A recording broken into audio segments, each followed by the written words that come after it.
sempre... Vamos recordar para as pessoas que não conhecem a história do Ed, como ele morreu. Acho legal, porque a gente contextualiza. Não, é incrível, né, cara? A história do Ed, né? Eu falei da Austrália, ele foi lá, e aí eu até te convido para falar da história. Não, eu posso falar um pouquinho? Por favor. Não, porque não é nem isso que eu sou estudioso. Na época, né, jornal... Todo mundo... Você estava lá nesse ano? 78? Não lembro. Tava 78, estava na Havaí. Março. Não, março acho que não estava. Fiquei uns 3, 4 meses, mas deve ter sido entre novembro e fevereiro. Eu não me lembro se eu estava em março, mas isso... Cara, se eu não me engano, assim, foi 8 de março. Você vivia 8 isso, ou 18. Né? Talvez eu estivesse lá, ou então já tinha chegado no Brasil há pouco tempo. Mas assim, para explicar para as pessoas, me corrige, depois me corrige ou complementa, né? Ou um historiador, ou um professor de história, um sociólogo, uma galerinha assim, de universidade se juntou. Foi o Ben Finney. Ben Finney. Eles fizeram para recriar... eles fizeram uma entidade, agora me faltam os nomes, mas Então, mas o motivo foi o seguinte... existe essa ideia de que quem povoou o Havaí primeiro, porque para as pessoas saberem, dar um passo atrás, o arquipélago é recente em relação à formação do planeta, né? Então, caramba, o alarme aqui, 11h10, Rico. Não tem nada. Eu vou contar essa historinha, eu vou ter que me ausentar, porque eu tenho um call agora. Então, ele acreditava-se, ou seja, o arquipélago como é novo, né, como se fossem espinhas, espinha quando nasce no rosto, né, os vulcões embaixo d'água, submersos, entraram em erupção e formaram os arquipélagos. E formou o arquipélago do Havaí, né? Cada ilha tem 1 ou 2 grandes vulcões no seu centro. E aí, é lógico, uma terra nova, os continentes já existiam, já eram povoados e não tinha ser humano ali. E acredita-se que foi da Polinésia, né, que chegaram no Havaí velejando pelo vento trade winds, né, que é o que guiado pelas estrelas. Guiados pelas estrelas, mas usando o vento que durante 6, 8 meses é predominante ali na região, lá de baixo. E aí eles resolveram para fazer para pesquisar e ao mesmo tempo fazer uma coisa meio lúdica. Uma prova empírica. Isso. Resolveram fazer a viagem ao contrário, né? Só havaianos. Só havaianos, replicaram os barcos da época, sem motor, obviamente, com casco. Canoa, no caso, uma grande canoa de 2 cascos. Assim, uma viagem. Eles recriaram uma situação a mais parecida possível com o que eles acreditavam que tenha acontecido lá atrás. 400 anos antes. Para poder. Não é para provar, é para provar. Na verdade, e também provar recriar a situação. Viver esse momento. Na teoria é uma coisa, é a prática. Isso, porque teria que navegar só sem material, só com a bússolazinha da época. Não tinha bússola, era nas estrelas. Nas estrelas mesmo. Enfim, eles fizeram a primeira viagem. E aí, na segunda, eles resolveram... E aí foi um misto de... gente que sabe navegar, com um professor, com um sociólogo, com não sei o que, um historiador. Na segunda, eles resolveram chamar uma celebridade para poder dar um pouco mais de visibilidade. E só havaianos. Não era nem havaianos no plural. Que eu saiba, eles chamaram o Ed. Eles chamaram 1 ou 2 pessoas, nem sei se chamaram 2 ou 3, eu acho que chamaram... Era o mesmo grupo... Mas para dar mais visibilidade, para conseguir mais patrocínio, porque essa viagem foi cara, tinha que construir, né?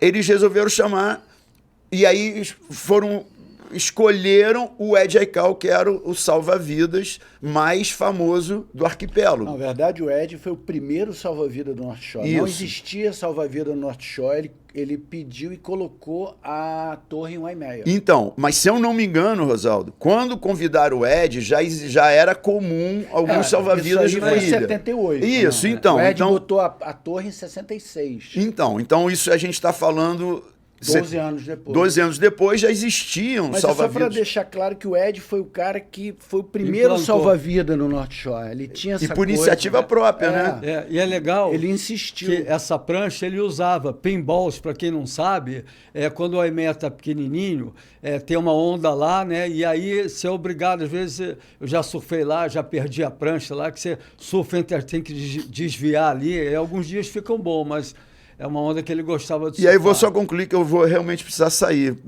Peço desculpa, mas eu preciso sair. Convidaram ele aceitou. E ele levou aquela prancha vermelha dele, grandona, que na época não tinha jet ski.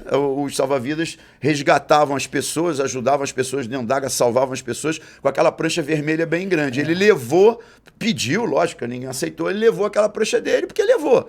E foi. E aí quando saiu, né, não sei se as previsões na época não eram tão boas. Não, a questão não é essa, a questão é que realmente o mar estava bem grande, o vento bem forte. E eles queriam recriar exatamente do jeito que os polinésios há 400 anos fariam, só que os polinésios nunca sairiam naquele dia. Mas como estava a viagem marcada, já tinham marcado a cerimônia. E tudo, eles saíram. Verdade, né? Era uma Esse coisa foi o grande marcada. erro. Parece que tinha 20 mil pessoas na praia, uma coisa... Eles saíram de tardinha, e aí no meio da noite vocês continuam contando essa história fatídica, mas assim, tem situações na vida que fazem, não que a gente precise disso, né? Mas tem situações que levam a pessoa para um outro patamar, né? Não digo representatividade das situações, mas assim, é como se o Ed, ele deixou o planeta de um jeito... na verdade, o Ed, né, ele acaba desaparecendo no mar e ele faz o que ele exatamente fazia, o Aimea. Ele arriscou a vida dele para salvar a vida dos outros. Porque o barco, no meio da madrugada, estava quase arrebentando de tanta subir e ele achou que ele ali dentro do barco... O barco virou, né? Não, mas antes que eu saiba, o que contaram é que o barco já, 2 horas, né, saíram 5, 6 horas da tarde de Honolulu e lá ainda dava para ver as luzes, né? Ainda dava para ver as luzes do Havaí, estava bem longe, 1 hora da manhã, 2 horas. O canal entre Molokai e Oahu. Então, mas ainda estava dando para ver, estava muito longe.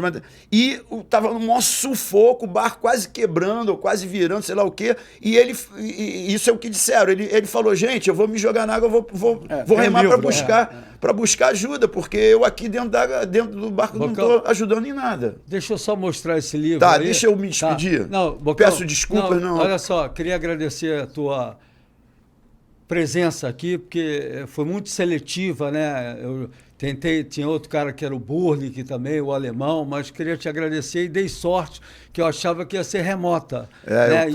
Estou morando em Garopaba, vim para o Rio. Dei sorte, queria te agradecer muito, porque para mim é muito importante muito essa obrigado. Homenagem aqui. Não, e eu fiquei muito honrado de ter me chamado. E ter pessoas que realmente possam falar com notoriedade, que viveram esse momento. Legal, obrigado, valeu, cara. Eu peço desculpa, Rico e Rosaldo, porque eu já tinha marcado um call, importante, tá legal. Aqui na GR Studio, aí, Bocão, aqui valeu. A gente tem um... Vou tentar falar baixo ali do lado. Também tem outra sala. Não, vou falar baixinho ali. Não esqueça que vem o Gurumê, depois do call. Tá bom, tá legal. Vou ficar na sala ao lado, gente. Tá bem. Valeu, irmão. Valeu, Rosaldo. Valeu, Bocão.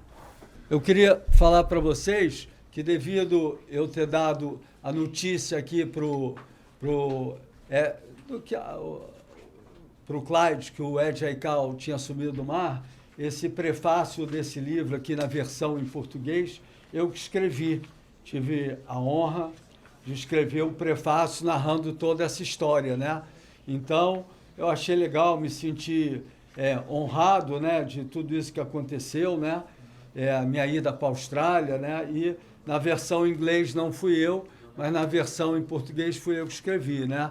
E o Clyde é uma pessoa assim que tive muita intimidade com ele, assim, viajamos pelo mundo, né? E o que aconteceu de legal é que o ano passado, quando eu visitei ele lá na casa dele, né? A gente teve um papo legal, assim, profundo. Ele já estava meio doente. E esse ano, quando eu voltei para o Havaí, eu tinha tentado falar com ele várias vezes.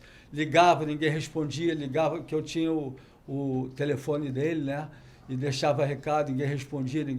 E um dia, antes dele falecer, eu deixei o recado, poxa, falar para você, sou tão amigo do Clyde, para mim ia ser importante visitar ele, né? E, pô, eu amo, falei para eu amo tanto ele, é um cara assim que como é que se fala assim, importante na minha vida. E aí, a Ellen, a mulher dele, respondeu dizendo que ele não estava bem de saúde e que ele passava a maior maioria do tempo dormindo, né? E que ela falou que quando falou que o Rico ligou, ele sorriu, né, cara? Então, meu último recado para ele, né, bateu legal, eu fiquei muito feliz dele ter escutado que eu estava preocupado com ele, né? E aí, alguns dias depois, eu já estava na Califórnia, ela me falou, teve a preocupação de falar que ele faleceu. Então, desculpa aí. Então, já trouxe até o óculos. Já trouxe até o óculos preparado aqui, que toda vez que eu falo disso me emociona, né?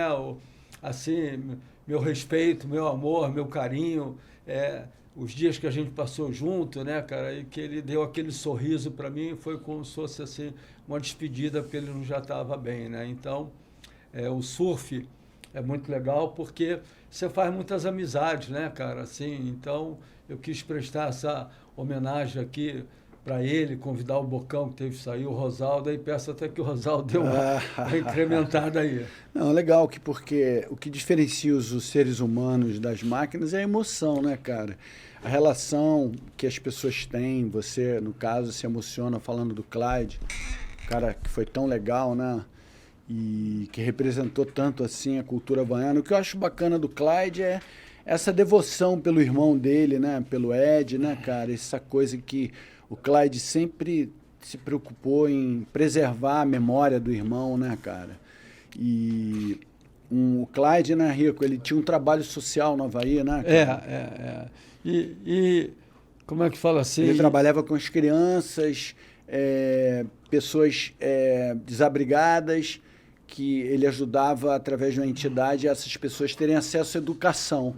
Pouca gente sabe, o Clyde tinha aquele visual sinistrão, né? Naquela época da Austrália, que você estava lá. Tipo assim...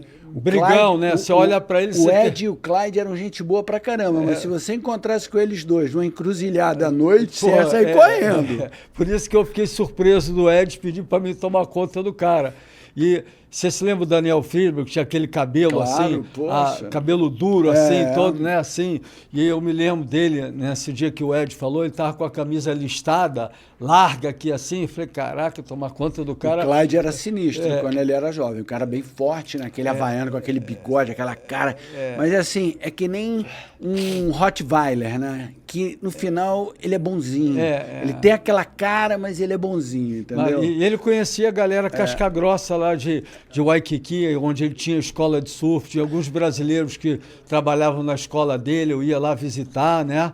Fiquei muito feliz que numa dessas idas lá eu dei a prancha do Eric, foi a primeira prancha do filho dele, cara. Eu falei isso antes, não, né? Falou. Né? Muito legal, né? Não é nem pela prancha, mas pela situação, prestigiar ele, né, cara?